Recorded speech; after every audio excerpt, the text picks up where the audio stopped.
రోమీలకు రాసిన పత్రిక 5వ అధ్యాయము 1వ వచనం చూద్దాం.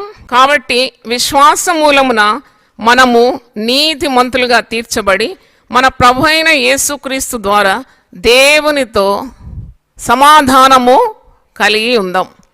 సమాధానం కోల్పోతున్నాము పాపం చేసినప్పుడు, కానీ ఆ పాపాన్ని పరిహరించి ఆ పాపాన్ని తన రక్తం ద్వారా మరి కడిగివేసి మనల్ని శుద్ధులుగా ఎంచి తన నీతిని మనకు ధరింపజేసి మనల్ని నీతిమంతులుగా చేస్తున్నాడు. అంటే మరి సాతాను పెట్టే నేరారోపణ, సైటన్ ఆల్వేస్ అక్యూజెస్ ద బిలీవర్.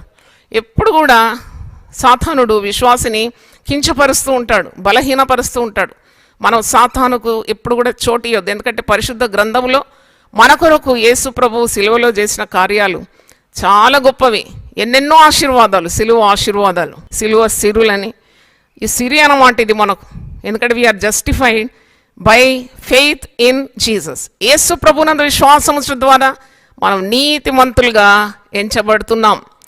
ఎందుకంటే మనకు స్వతహా మనకు నీతి లేదు.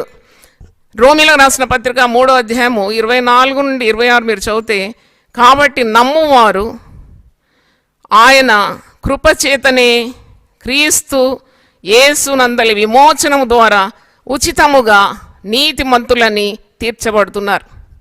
మనం నీతిమంతులని ఉచితముగా తీర్చబడుతున్నాము. దీని కొరకు మనం ఏమి క్రియ చేసినాము? మన క్రియల వల్ల కాదు, కేవలం యేసు ప్రభు శిలువ మరణం ద్వారా, ఆయన కార్చిన రక్తం ద్వారా మనము నీతిమంతులుగా తీర్చబడుతున్నాం.